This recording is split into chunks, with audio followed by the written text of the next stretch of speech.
Hi అండి, welcome to Rajvihar cooking channel. ఈరోజు మనము ఫూల్ మకానా సగ్గుబియ్యం పాయసం ఎలా తయారు చేసుకోవాలో చూద్దాము. ఫూల్ మకానా తామర గింజల నుంచి తయారవుతుందండి. ఇందులో మన ఆరోగ్యానికి మేలు చేసే పోషక విలువలు పుష్కలంగా ఉంటాయండి. పాయసం తయారు చేసుకోవడం కోసం ఇక్కడ నేను ఒక అరకప్పు సగ్గుబియ్యం తీసుకున్నాను. నేను ఆల్రెడీ ఒక అరకప్పు సగ్గుబియ్యాన్ని ఒక అరగంట పాటు నానబెట్టుకొని తీసుకుంటున్నాను. ఇలా తీసుకున్న సగ్గుబియ్యంలో ఉన్న వాటర్ మొత్తాన్ని వంపేసుకొని పక్కన ఉంచుకోండి. ఇక్కడ నేను ఒక 10 బాదం పప్పు, 10 నుంచి 15 పిస్తా పప్పు, ఒక 3 యాలకులను తీసుకొని వీటిని మెత్తటి పౌడర్లా గ్రైండ్ చేసుకుంటున్నాను. ఇలా గ్రైండ్ చేసుకొని దీన్ని పక్కన ఉంచుకోండి. ఇప్పుడు స్టవ్ ఆన్ చేసి ఒక ప్యాన్లో 2 టేబుల్ స్పూన్లు నెయ్యి వేసుకుంటున్నాను. నెయ్యి కొంచెం వేడైన తర్వాత ఇందులో కొన్ని జీడిపప్పు వేసుకొని వీటిని కొంచెం కలర్ మారేంత వరకు ఫ్రై చేసుకోవాలి.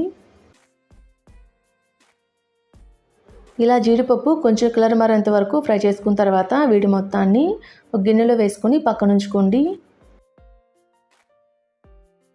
ఇప్పుడు ఇదే ప్యాన్లో ఒక కప్పు ఫూల్ మకానా వేసుకుంటున్నాను. ఇలా వేసుకొని వీటిని కూడా 1 లేదా 2 నిమిషాల పాటు ఫ్రై చేసుకుంటే సరిపోతుందండి. ఎక్కువసేపు ఫ్రై చేసుకోవాల్సిన అవసరం లేదు. ఇలా ఫ్రై చేసుకున్న తర్వాత వీటిని కూడా ఒక గిన్నెలో వేసుకొని పక్కన ఉంచుకోండి. ఇప్పుడు ఇదే ప్యాన్లో 3 కప్పులు పాలు పోసుకుంటున్నాను. ఇక్కడ నేను ఒక అరగంట పాటు నానబెట్టుకున్న సగ్గుబియ్యాన్ని వేసుకుంటున్నాను కాబట్టి 3 కప్పుల పాలు పోసుకుంటున్నాను. అదే మీరు నానబెట్టుకోకుండా సగ్గుబియ్యం తీసుకుంటే 4 కప్పులు పాలు పోసుకుంటే సరిపోతుందండి.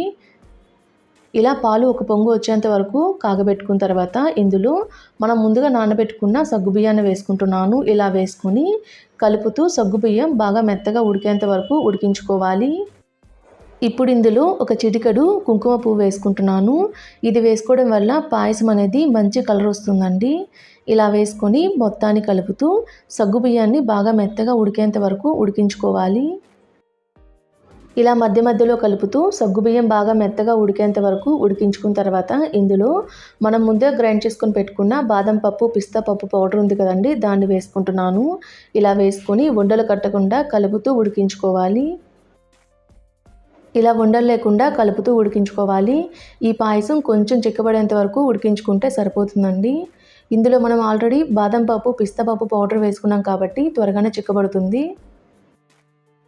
ఇలా పాయసం కొంచెం చిక్కబడిన తర్వాత ఇందులో వేయించుకున్న జీడిపప్పు, ఫూల్ మకానా వేసుకుంటున్నాను. ఇలా వేసుకొని స్టవ్ ఆఫ్ చేసి మొత్తాన్ని ఒకసారి కలుపుకోవాలి. ఈ వేడికే మకానా అయితే ఉడికిపోతుందండి.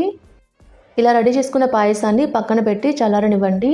ఇప్పుడు స్టవ్ ఆన్ చేసి ఒక గిన్నె పెట్టుకొని ఇందులో ఒక 3/4 కప్పు వరకు బెల్లం వేసుకుంటున్నాను. ఇలా వేసుకొని ఇందులోని ఒక అరకప్పు నీళ్ళు కూడా పోసుకొని బెల్లం మొత్తాన్ని కరిగించుకోవాలి.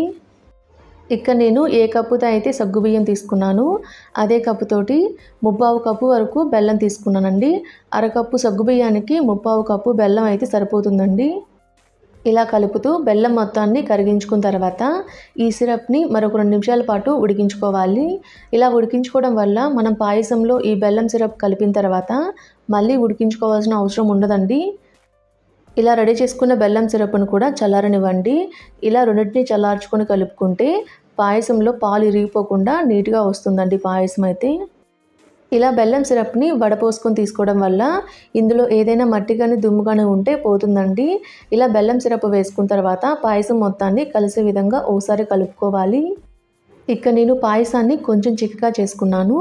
ఒకవేళ మీకు పాయసం కొంచెం లూజ్గా కావాలి అనుకుంటే పాయసంలో మనం 3 కప్పుల పాలు పోసుకున్నాం కదండి, అక్కడ మీరు 4 కప్పుల పాలు పోసుకుంటే పాయసం కొంచెం లూజ్గా వస్తుంది.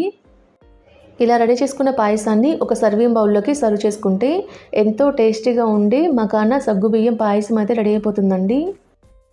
వెయిట్ లాస్ అవ్వాలనుకునే వాళ్ళకి, బీపీ, షుగర్, రక్తహీనత, జీర్ణక్రియ సరిగ్గా లేకపోయినా ఈ మకానా అనేది చాలా బాగా యూజ్ అవుతుందండి.